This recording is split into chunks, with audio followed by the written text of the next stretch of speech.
Nay, gagawin po natin yung papay ng langis bilang paghingi natin ng tulong sa Diyos para po magaling ka, ha? Spiritually, yung kalooban mo, inumin ng Diyos at patawarin ng inyong mga kasalanan, ha? Okay. So ito po yung purpose na kasi hindi po tuluyan, ha? Kasi yun po yung pinakakatupan ng iba na para ibigay na si nanay sa Diyos. Doon na po tayo doon. Pero ang pinaka-purpose po talaga ng anointing of the sick ay para ihanda ang kanyang kalooban, para po tuluyan ng tanggapin ng ating Panginoon at patawarin po siya ng Panginoon ng ating mga kasalanan. Di ba, Nay, no? Okay. Kasana po tayo sa ngalan ng Ama, Anak, ng Espiritu Santo. Amen. Ang banal na tubig nawang ito ay magpaalala sa pagtiisa sa kamatayan at pagkabuhay ni Kristo sa sakramento ng binyan.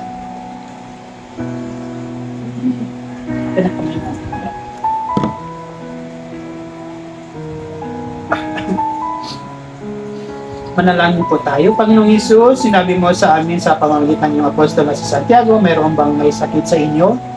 Ipatawag niya ang mga pari sa simbahan upang ipanalangin siya at pahiran ng langis sa ngalan ng Panginoon at pagagalingin ang may sakit dahil sa panalangin may pananampalataya. Ibabangon siya ng Panginoon at patatawanin kung siya ay nagkasala. Kami nagtipon ngayon sa iyong ngalan. Ligin mo po ang aming panalangin, may pananampalataya, alang-alang sa iyong dakilang pag-ibig. Dingapin mo po si Nana Justina Portalos, ang aming may sakit na kapatid.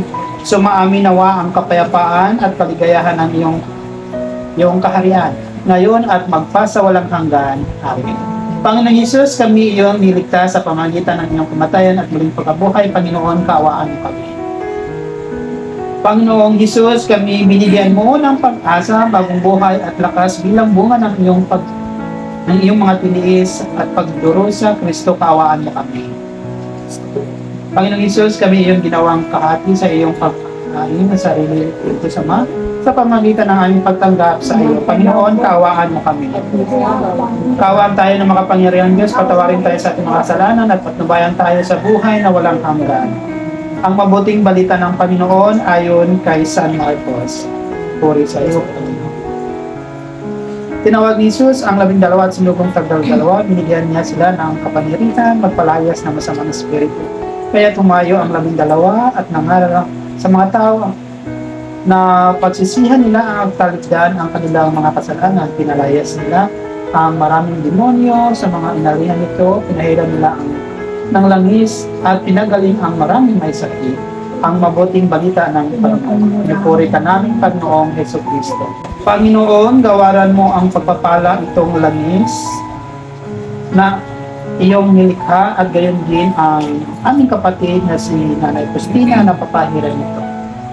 Makapangyarihang Diyos at maibiging Ama, sinugo mo ang iyong anak upang makipamuhay sa amin at paghatid ng iyong kaligtasan. Pinupuri ka namin at pinasasalamatan ni Diyos Ama.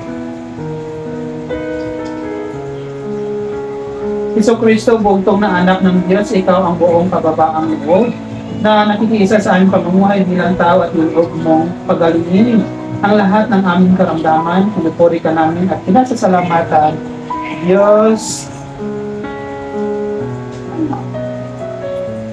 Diyos Espiritu Santo, ikaw ang tumulong at nagmamahal sa amin bilang kaibigan. Pinagaling mo ang aming karamdaman sa pamamagitan ng kapangyarihan. Pinupuri ka namin at pinasasalamatan, Diyos Espiritu Santo.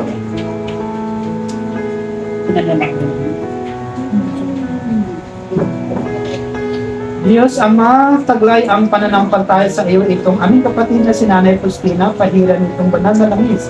Pagaanin mo ang kanyang mga tiisin at palakasin mo siya sa sandalin ito ng kanyang kanyang. Nilang namin ito sa iyo sa pamamagitan ng Kristo kasama ng Espiritu Santo, magpasa walang hanggan. Sa bisa nitong pagpahid ng banal na langis, alang-alang sa pag-ibig at awa ng mga pag-ibig, tulungan tanawan niya sa pamamagitan ng binyag ng Espiritu Santo. Pinubos ka na ng Panginoon mula sa kasalanan, gawaran tanawan niya ng kagalingan at kaligtasan sa ngalan ng Ama, Anak at ng Espiritu Santo. Amen.